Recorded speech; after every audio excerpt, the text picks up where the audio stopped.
Hello. Welcome back to my channel. I am very sorry. I'm going to apologize for two things up front, and then we're going to get on with the show. One is, I am sorry I'm outside, simply because I know the light is just going to be crazy, and it's also very hot for me, so we're all making sacrifices here. But I'm outside because Jeremy has been on calls all day, and he's loud, and those people are loud, and it's just like we don't have the kids this week, so because they're in school, like they're doing virtual school, I try to shove 2 weeks of work into one, and he's on like God knows how many calls today. It's been crazy. Again, I can already tell this light is like but yeah, so I'm outside in an effort so you don't hear them and I don't hear them because it's distracting as all hell, but also, you know, I don't know what gets said, and I don't pay that much attention, and frankly I don't know what the hell they're talking about, so like anyway, so I wanted to film this because I think it's important, and I also think with any luck the season is about to kind of calm down a little bit, so it's apt timing. But I wanted to film a video on like a beginner gardener's review of her first, I guess, season of gardening. I wanted to approach this for my own self, right? Like I wanted to be able to look back and go, I learned a lot, and just kind of reflect on where I started, you know, and also everything I have done so many hours of research on gardening and landscaping, food production, flower farming now, like all kinds of stuff, that I've learned so much that I feel like this video, you know, even if you're not into gardening, if you find yourself growing something and you're like, I don't even know if this is normal, you know, give you an idea of where I started from, you know what I mean, and kind of go from there, and also just to show myself that like maybe in a year or two I'll have had some real progress. So to give you an idea of where I started just about 6 months ago, about 5.5 months ago, with the pandemic. I'm one of the pandemic gardeners, and I started mainly for food. We're high risk, and we live in Texas, and Texas is not handling Rona well. So there's a lot of food scarcity issues at the beginning for us. We've had a lot of issues in general with how Texas is handling things. Like we cannot go into a grocery store yet safely. It's just not worth it. There's just so many people that are like more willing to pull a gun on you than wear a mask. So yeah, it's just not ideal. So I started mainly trying to learn how to grow food for my family because, you know, in light of what's going on in the world, it seemed like a good skill to have.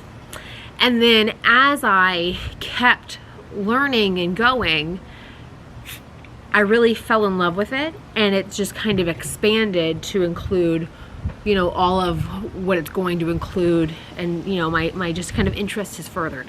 I also want to kind of just state now, we have every intention on buying land in the future. Like this has been a goal of ours for as long as we've been together, I guess, to have some acreage.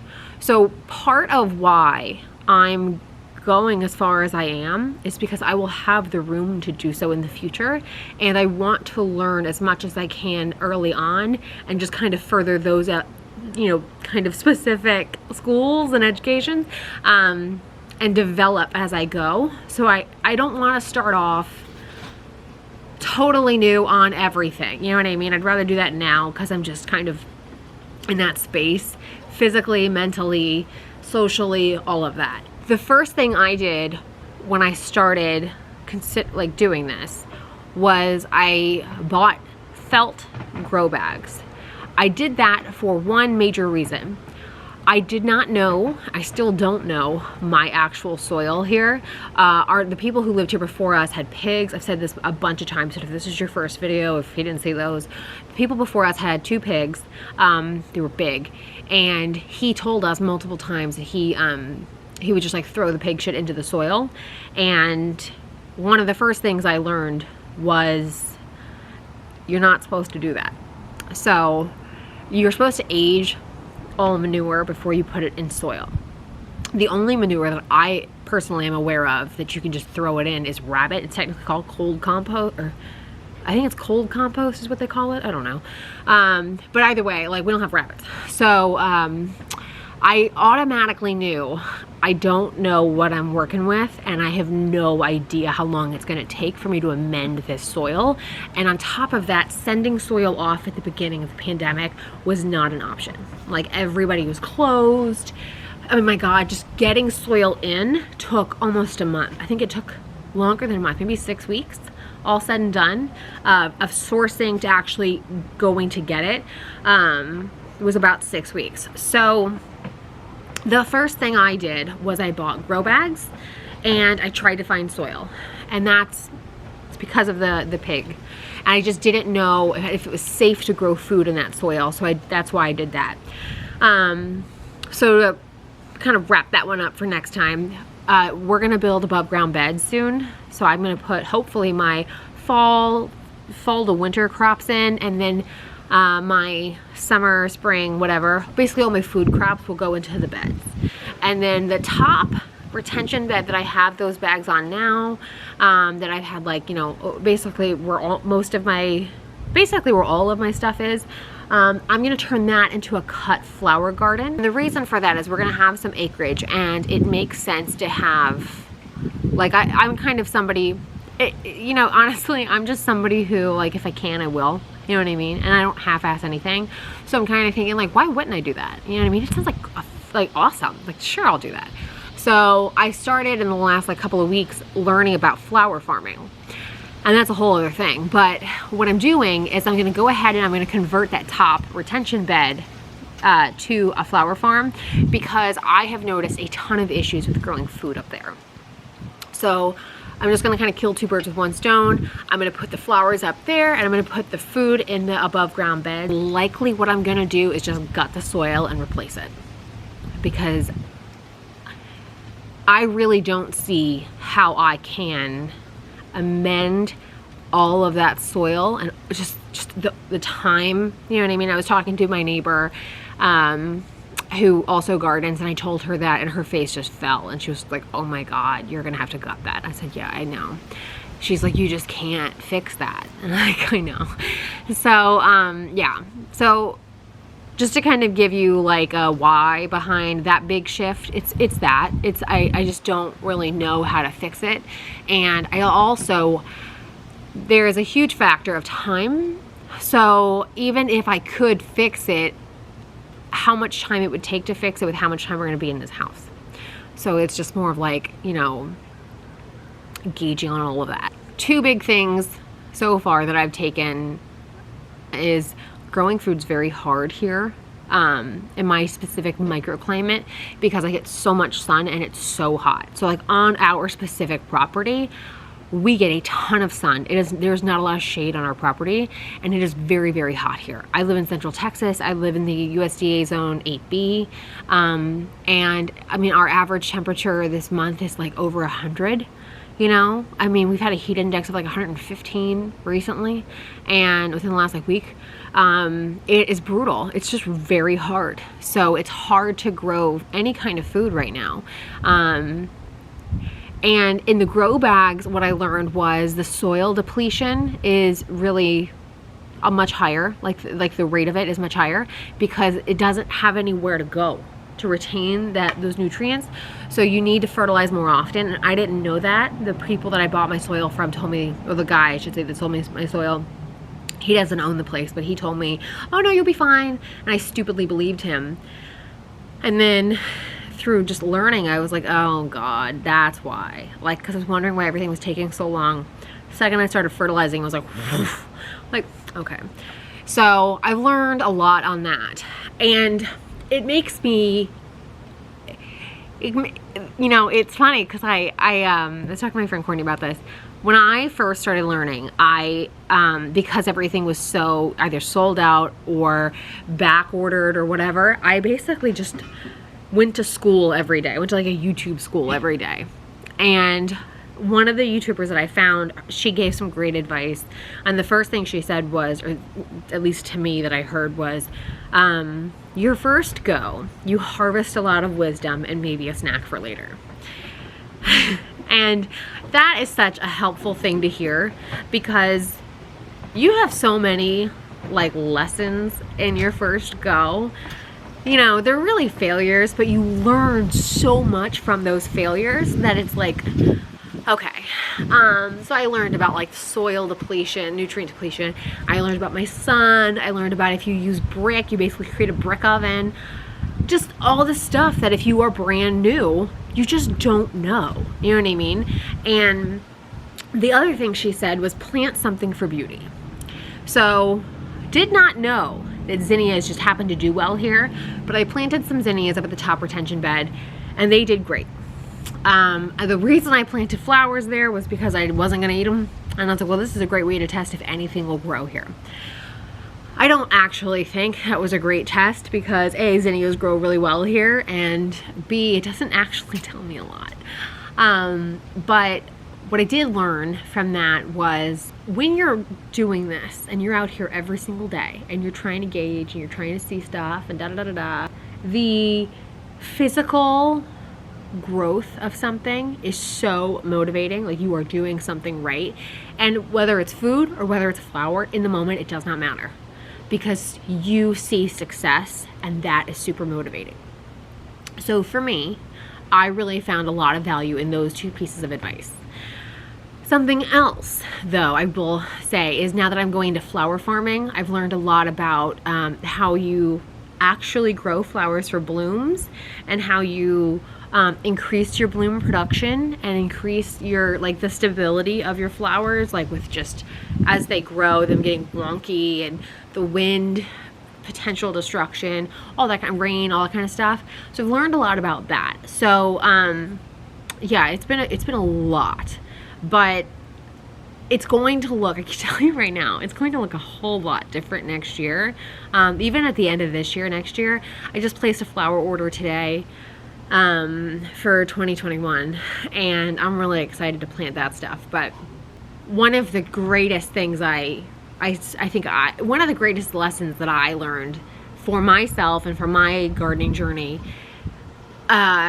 is that everything is so individual, and it's such a journey.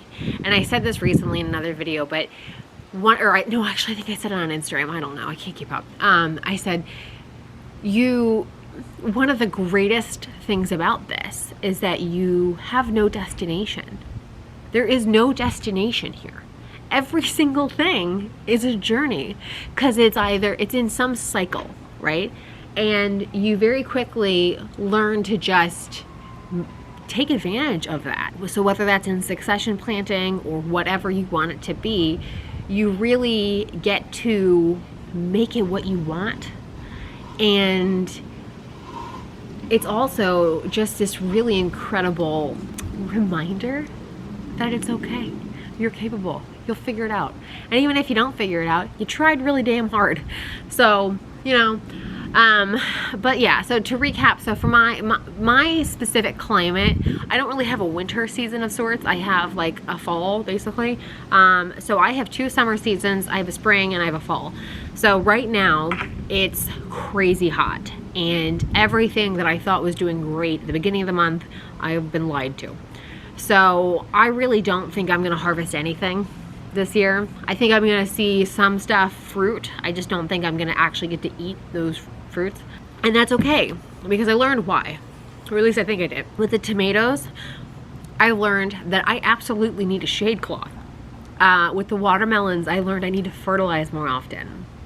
With the, pretty much everything I've planted really needed to get planted way sooner, but it couldn't because of a pandemic. Like I didn't have any of this stuff. And it needed, more nutrients and shade. So I've learned a lot. Things I definitely know I'm going to be doing already different next year.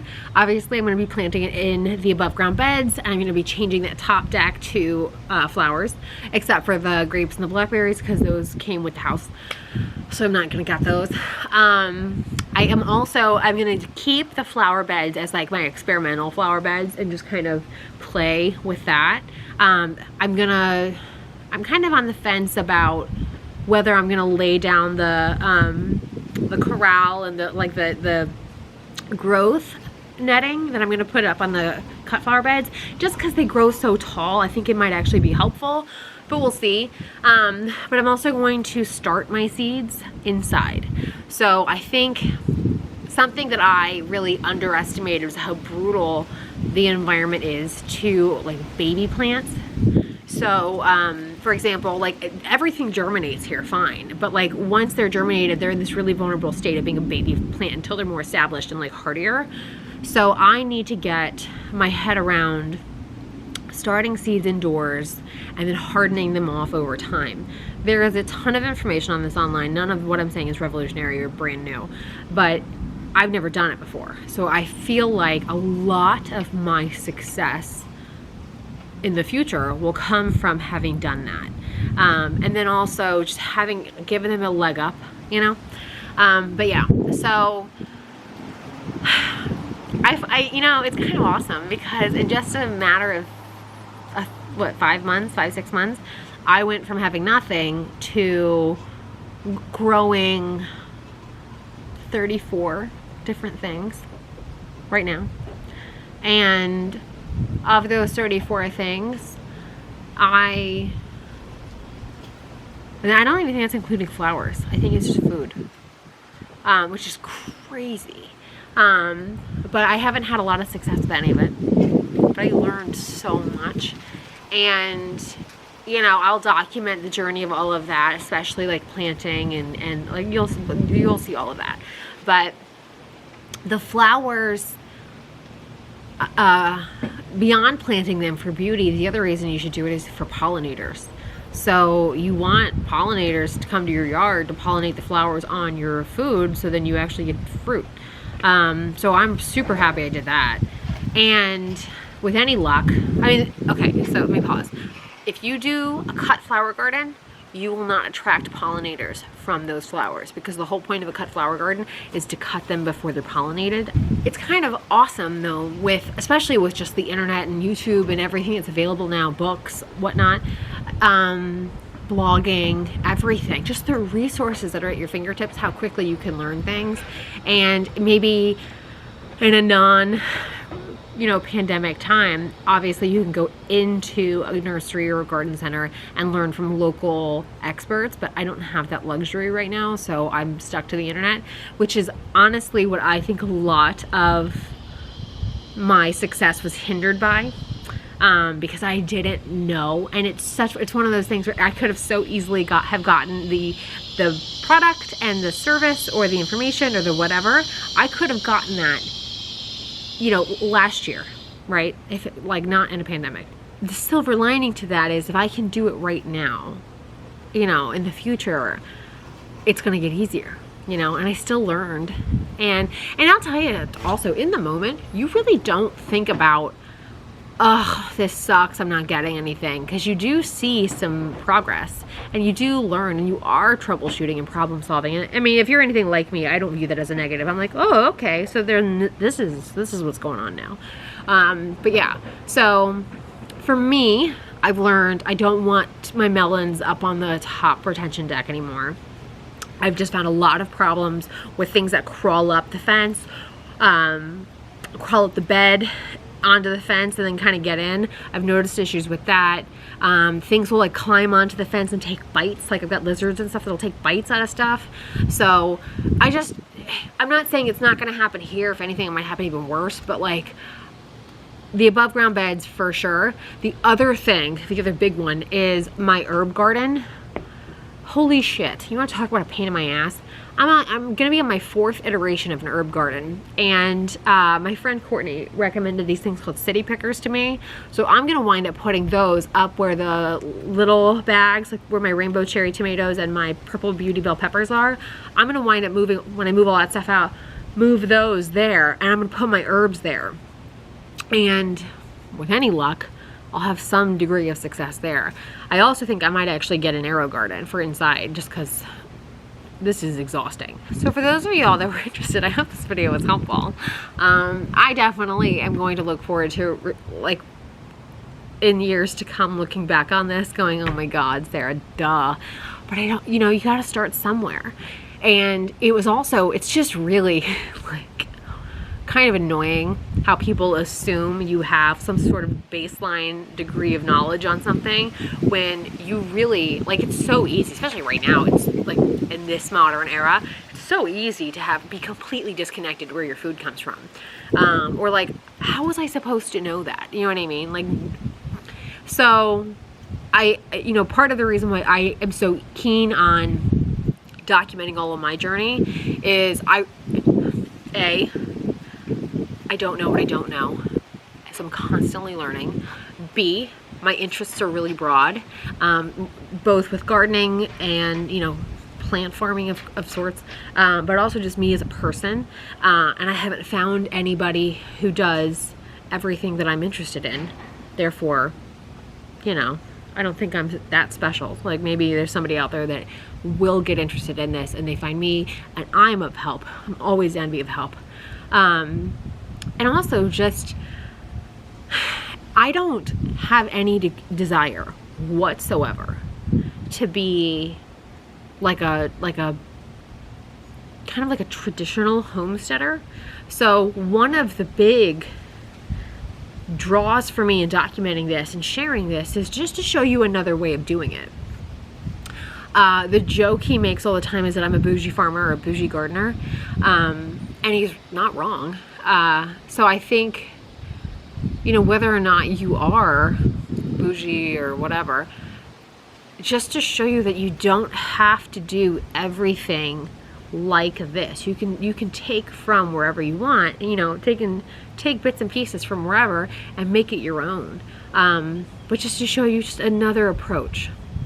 That's it, you know, and super simple. But then also, like, it's fun to see, like, let's see how far we can take this, you know? So I'm gonna wrap it up with that. Thanks so much for watching, y'all. I hope this was helpful, and I'll see y'all very soon. Bye.